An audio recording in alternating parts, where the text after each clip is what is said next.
रूस यूक्रेन की जंग लगातार जारी है। काफी महीने बीत गए हैं और पुतिन का परमाणु बम इस वक्त खतरे में पड़ गया है। ये रिपोर्ट आप देखेंगे तो आपको पता चलेगा कि पुतिन का न्यूक्लियर बम चोरी भी हो सकता है, क्योंकि मॉस्को में हुई एक घटना ने साबित कर दिया है कि उनका परमाणु बम लॉन्च करने वाला ब्रीफकेस अब सुरक्षित नहीं है और इसीलिए पुतिन को अब परमाणु ब्रीफकेस भी बचाना होगा।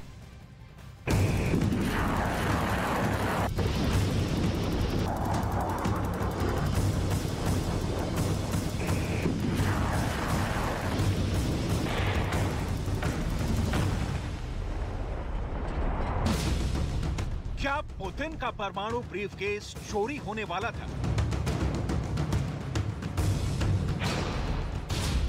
पुतिन के ब्रीफकेस पर किसकी नजर है? अगर पुतिन का परमाणु ब्रीफकेस चोरी हो जाता तो क्या होता?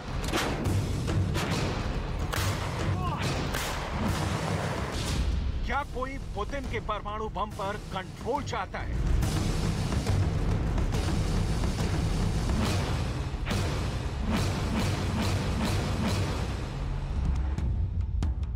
ये सभी सवाल इस वक्त पूरी दुनिया के लिए बहुत बड़ी फिक्र की वजह बने हुए हैं, क्योंकि पुतिन के खासम खास कर्नल वादिम ज़ेमिन को उनके घर में गोली मार दी गई और ये खबर पूरी दुनिया के अखबारों में हेडलाइंस बनी हुई है। वादिम ज़ेमिन वो अफसर हैं जो कई बार पुतिन का न्यूक्लियर ब्रीफकेस लेकर उनके साथ चलते रहे।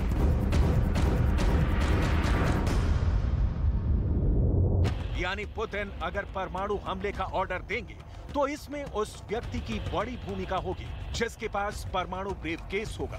वो ब्रीफकेस जिसमें न्यूक्लियर लॉन्च का बटन होता है। कर्नल वादिम ज़ेमिन को गोली मारने के पीछे कौन है? क्या उसके टारगेट पर पुतिन का परमाणु ब्रीफकेस है? इस सवाल को और गहराई से समझेंगे। पहले देखिए कि आखिर कर्नल वादिम ज़ेमिन के साथ मॉस्को में क्या हुआ। कर्नल वादिम ज़ेमिन को मॉस्को में उनके घर में गोली मारी गई। वो किचन में जमीन पर पड़े हुए थे।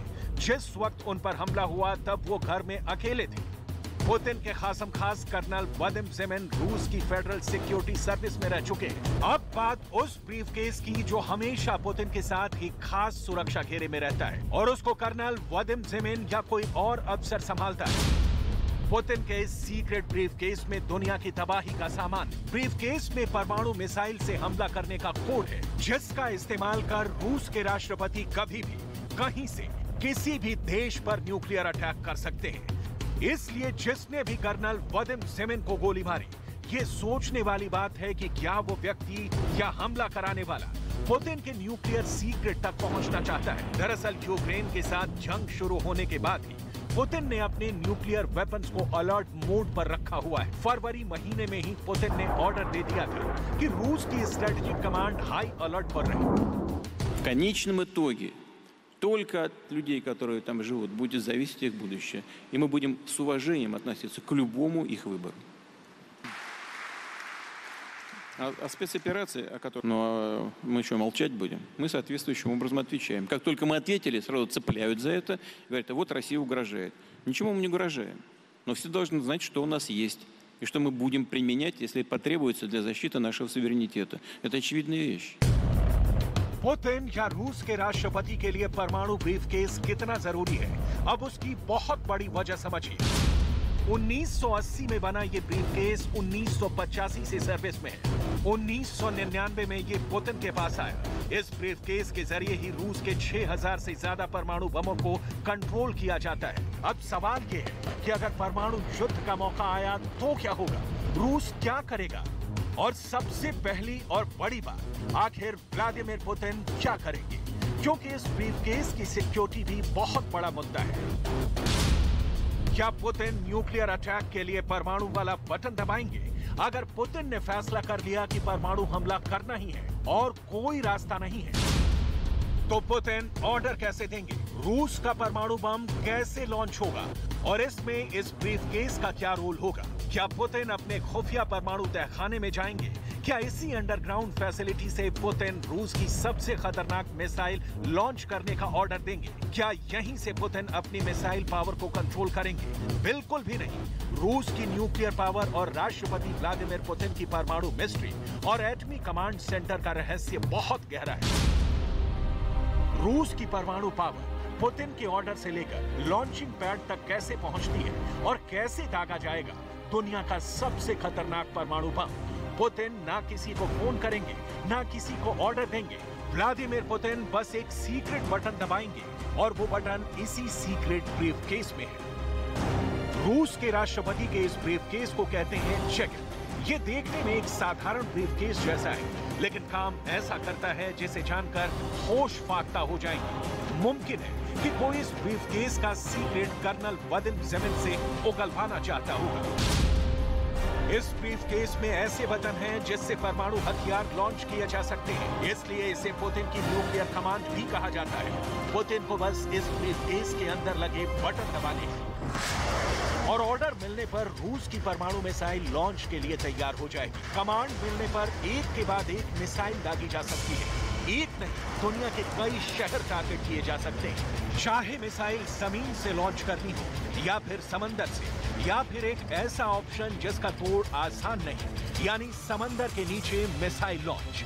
ऐसे में सबमरीन से मिसाइल लॉन्च की जाती है। अगर ऐसा होगा तब भी पुतिन इसी ब्रीफकेस के बटन को दबाएंगे। इसलिए कर्नल वादिम ज़ेमेन पर हमला पुतिन के लिए भी बड़ी फिक्र की वजह है।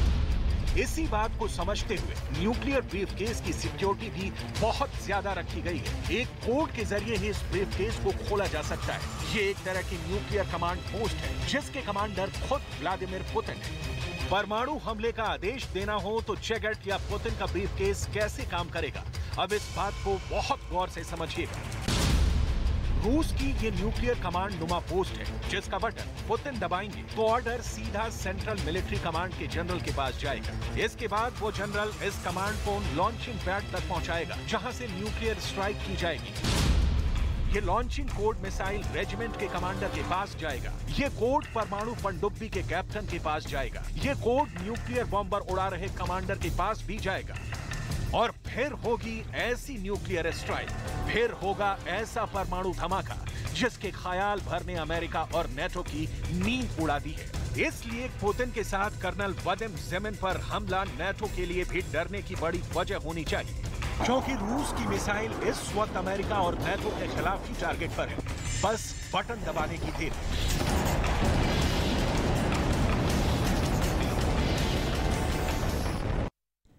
और पुतिन और ज़ेलेंस्की के युद्ध के बीच एक और युद्ध शुरू होने की रिपोर्ट मिल गई है, या कहा जा रहा है कि युद्ध बस होने ही वाला है और इससे भारत भी अछूता नहीं रहेगा, क्योंकि जिन देशों के बीच जंग होने के आसार नजर आ रहे हैं उन दोनों से भारत के बहुत अच्छे संबंध हैं। और हम इजराइल और ईरान की बात कर रहे हैं। इस वक्त दोनों देशों के बीच बहुत बड़ी सीक्रेट साजिश की रिपोर्ट मिल रही है। अगर ये युद्ध हुआ तो यूक्रेन से भी बड़ी तबाही होगी।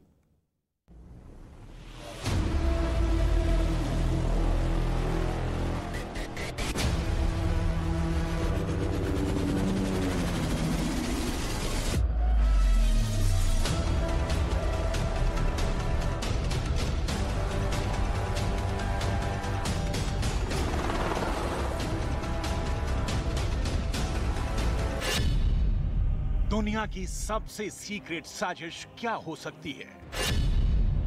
वर्ल्ड मैप पर सबसे बर्निंग पॉइंट देख लीजिए, कुछ अंदाजा मिल जाएगा। इसमें यूक्रेन है, रूस है, ताइवान है, चीन है, जापान है, कोरिया है, अमेरिका भी है, सीरिया भी है, लीबिया भी है, तेहरान से लेकर तेल अवीव तक है। और इन सब के बीच लेकिन दुनिया के दो कोने ऐसे हैं जो सबको सरप्राइज करेंगे, क्योंकि ज़ेलेंस्की और पुतिन में दोस्ती हो सकती है।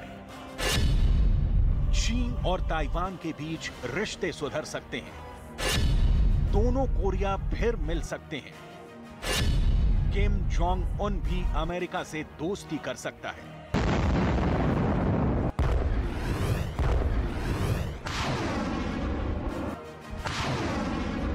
लेकिन दुनिया में एक युद्ध ऐसा है जो खत्म नहीं होगा, क्योंकि डर है उसमें एक का अंत होगा।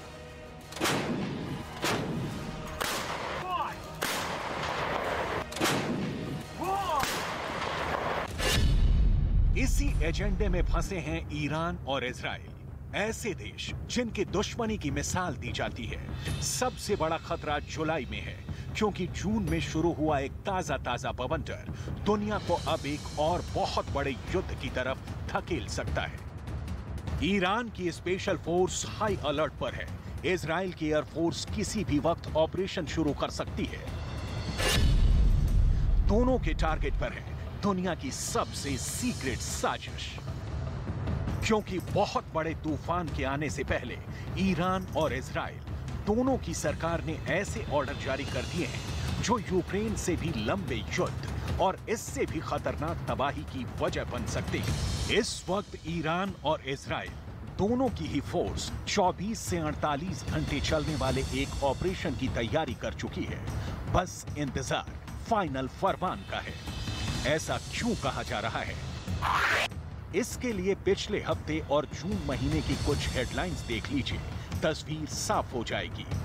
ये इजराइल, ईरान, अमेरिका और यूरोप का मीडिया है जो बता रहा है कि जून में ही ईरान और इजराइल के बीच तनाव इतना ज्यादा बढ़ गया है कि नौबत अब एक बहुत ही सीक्रेट मिशन की आ चुकी है। इजराइल का मोसाद तुर्की में ईरान के किडनैपिंग मिशन को नाकाम करने का दावा कर रहा है, तो ईरान अपने यहां मोसाद के गिरफ्तार एजेंट्स पर सजा देने की तैयारी कर रहा है, जिसमें सरेआम फांसी भी हो सकती है।